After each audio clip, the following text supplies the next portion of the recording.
Hello and welcome to another webinar with Sara Flack, the Education Coordinator at the Child Advocacy Center of the Finger Lakes. In this webinar, I'll be talking about how to appropriately handle a disclosure of child abuse when you are receiving it from a child victim, as well as how to report, how to maintain focus and a calm demeanor, and how you may be able to support that child moving forward.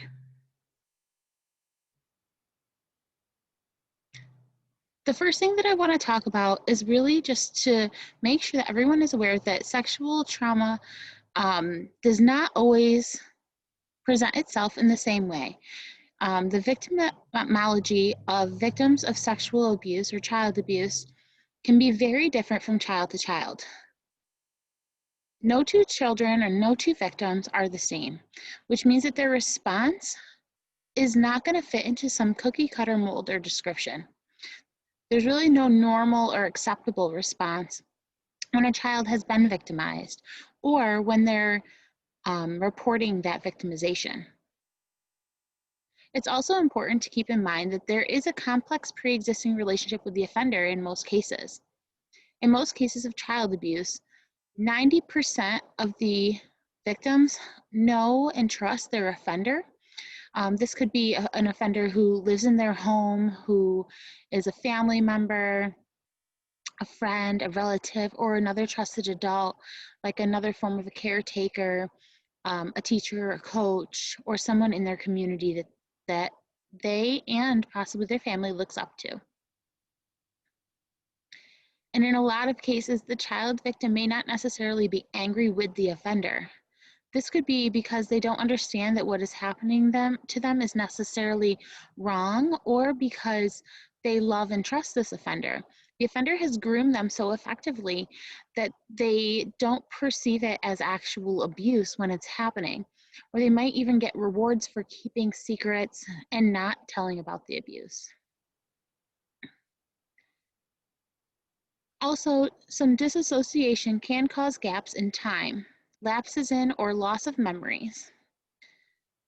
They may actually look like they're daydreaming or spacing out, but what they're doing is their mind is compartmentalizing the abuse so that they can better cope and move forward with their lives. So what can we do if a child comes to us to make a disclosure? You want to start by finding a neutral setting for you and that child. Try to be away from other adults and other children, especially if you're in a school setting or a counseling setting. If you feel more comfortable, you may be able to ask that child if they feel comfortable also having somebody else sit in with you. So for the example of in a school setting, if you're their direct teacher or an aide and you've never experienced a disclosure and aren't sure how to best support this child, you could certainly ask a supervisor or another teacher or adult to sit in during the conversation with you. But you should also be very clear to the child who you want to invite to sit in and why you want to invite them to sit in. Let them know that you just want to make sure that you have support and that you're having more support for that child. If they aren't comfortable with allowing that person to sit in, you could maybe think of somebody else who they may be comfortable with sitting in, or having that conversation in a different setting, like a separate office or an office that's attached to another office where you might be able to leave the door open, or there are windows where others can see you talking with this child one-on-one. Remaining calm is one of the most difficult things to do when a child is making a disclosure to you. When they're making their disclosure, it is very personal to them, and in a lot of instances, a child will start by sharing a minimal amount of detail. If they feel that you are underreacting, they may, or not listening or supporting them, they may not continue to share further details because they might feel like they're not being supported and that you aren't taking them seriously. However, if you overreact or get upset in a way that they can tell and show that you are uncomfortable or upset, they may stop disclosing further details because they don't want to further upset you. You also want to try and just listen and not interrupt. Let them dialogue as much as possible. You can then ask follow-up questions or clarification. So things like, am I hearing you right? Um, or can you tell me what you meant? Or is there anything else you want to tell me?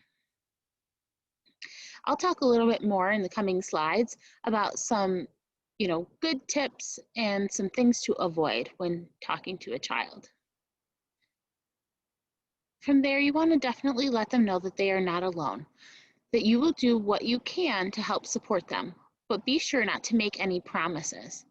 Um, just let them know that you're happy that and glad that they came to you and that they trusted you with this information. And you can also let them know that you will be reaching out to other professionals who really have experience and knowledge on how to help kids who are dealing with these big problems. When you make the report, you want to always use the child's actual words. This will help CPS and law enforcement who are following up on the case better know what terminology the child is comfortable with, or if there's terminology that they need clarified, they can make sure that they have a good starting point for that child. It also gives a good idea of where that child is in terms of their education and communication levels, which comes in very handy with forensic interviewers. So we're going to continue talking about that disclosure. You want that child to tell you what happened, and then you want to listen and let the child free narrate without interruption as much as possible. If the child has pauses or breaks in their story because they're getting upset or emotional, it's okay to let that quiet last for a little while. Let them think about what they want to say. You could then prompt them by asking, then what happened? Or is there anything else you think I should know? It's always a good idea to prepare for the next steps. So having things in mind of what you can say to the child in case you experience a disclosure. One example is, you are very brave and you did the right thing by telling me. I'm going to call people who can help us and whose job it is to talk to kids about this. Do you have any questions? They may be very concerned about who it is that you're going to call, if they're going to get in trouble, or if the people that they love are going to get in trouble, especially if the person that has been abusing them is somebody who lives in their home or somebody that they love and care about. Typically, when a child is reporting and disclosing, they don't necessarily want to get the other party in trouble, but they want what is happening to them to stop. The child should also hear some of the following messages. These things are reassuring and let the child know that you really have their back and are supporting them, that you heard what they had to say, and that you're proud of them for coming to you and letting you know what's going on and asking for help. Some of these messages include, you are very brave to tell me. It is not your fault. You were right to tell me. I am sorry this is happening or has happened to you. I will do everything I can to help, and I'm going to call someone who can help us.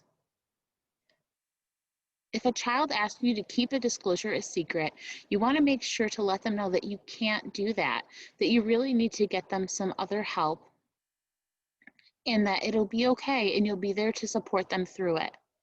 Understand that in some instances, a child may not be happy with you if you report, but what you have to keep in mind is that the main thing and your main focus is to keep that child safe and make sure that they are safe. At some point, that child will most likely forgive you and understand that you did what you did because you care about them, not because you were going against their wishes. And here are some things that we want to try to avoid or remember. We should be trying to avoid any suggestive questions or questioning what the child tells you. So if the child tells you that something happened and you say, are you sure that's what happened? Or is that really what happened? Or don't you think that they actually meant this? Or I'm sure that they didn't really, mean to hurt you. Those are questions and statements that let the child feel like you don't believe them and that they can't trust you. You also don't want to interrupt or add your own words to the child's stories, and continue to ask repetitive questions. Repetitive questioning sends a sign to the child that you don't believe them and you're trying to trick them into changing their mind. Expressing disbelief, shock, anger, or judgment can also deter that child from continuing to make a disclosure, not only to you, but to other trusted adults. It is very, very difficult for a child to open up and disclose any type of child abuse. If they feel like they aren't being supported by the first person they tell, it is highly unlikely that they will continue to talk about the abuse with anyone else or seek support from another adult. However, if you are able to stay calm and be supportive and reassuring to the child, it will help them be better at ease disclosing the same situation and possibly further information to other people who really need it, like law enforcement, forensic interviewers, district attorneys, and child protective services. So remember that talking about sexual abuse is not a natural thing.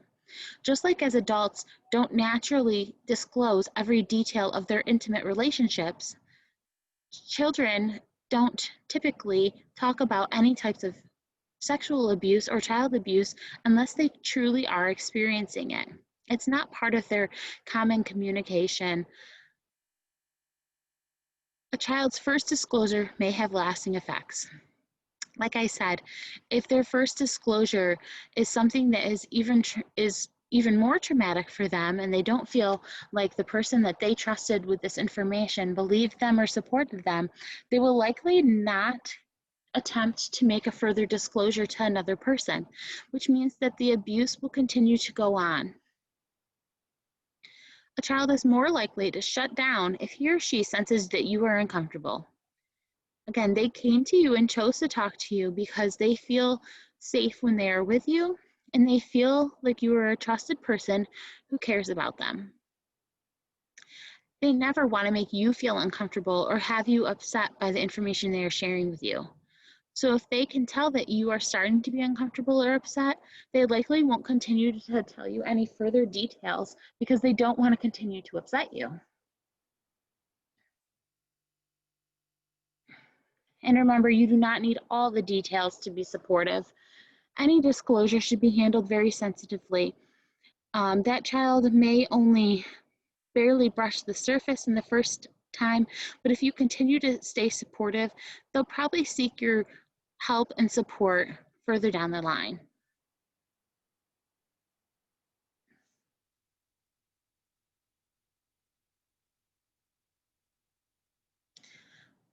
And then how can you as the professional respond?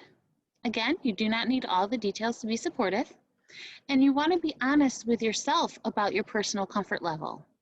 If you are struggling with how to best support a child who is disclosing, it is okay for you to ask for help from another professional and discuss that with them. If there is a conflict of interest, this case should also be handled with another professional. Like in our example before, if a child is disclosing to you and you are unsure how to respond, have never dealt with a similar situation, and are uncomfortable with how it is occurring, you can definitely ask that child if they are comfortable involving another person during the disclosure process. Having a plan in advance can help ease a lot of this uncertainty and pressure. So talking about how to respond and knowing how to report child abuse before you ever have to do it will be very helpful. Keeping in mind some key phrases that you can say to a child if and when they disclose will help as well. You always want to avoid questioning the child or gossiping about the child in the report. Remember, confidentiality is very important. And lastly, report. If a child has made a disclosure to you, it is not your job or role to decide if that report is something that needs to be investigated further. Report it to the Child Services Hotline, and they will pass that information on to either CPS or law enforcement if they find that it is enough to have an investigation.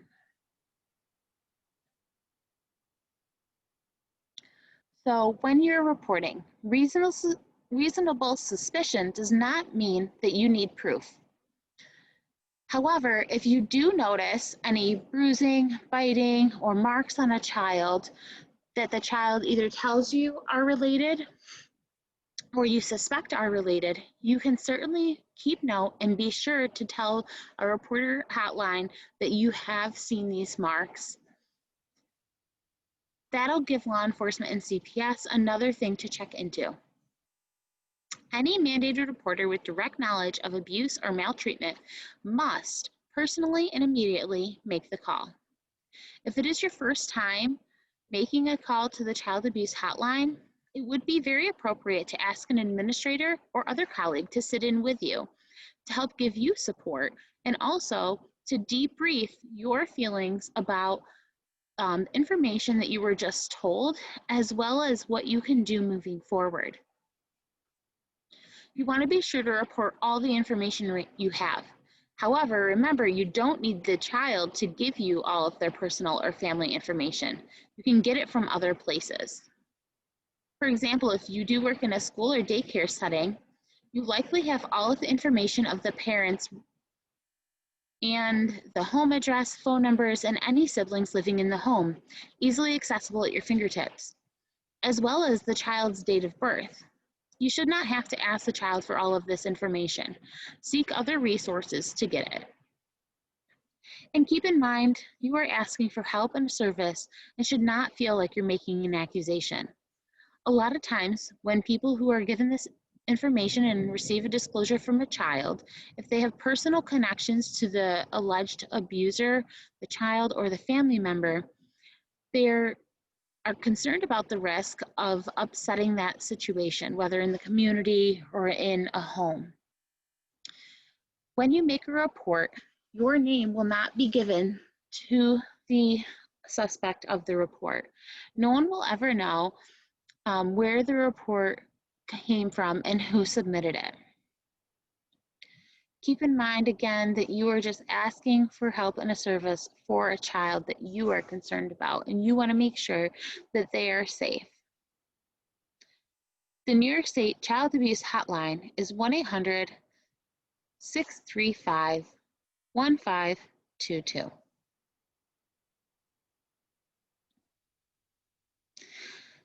Some of the other questions that I usually receive from professionals are about how can you follow up after the disclosure is made and after you filed the report with the Child Abuse Hotline.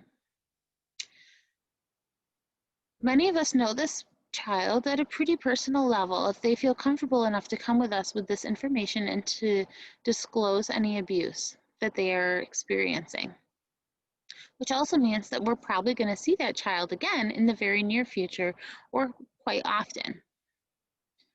Some things that you can say to the child are just to simply ask them how they're doing, or if anything is bothering them or concerning them. You can certainly ask them if they are afraid and make sure that they have other supports and other people that they can or would like to talk to, whether that's the day of or in the future. Make sure that they know that you will always be a safe place and a safe person that they can talk to and trust, and that you're there to support them any way you can. For people who are working in a school and child care setting, if you are noticing behavioral concerns related to this disclosure, you may want to come up with some safety planning with the child as well. You could think of a keyword or different strategies if the child is struggling and wants to talk to you one-on-one or needs a break or a separate time to kind of deal with or handle their emotions.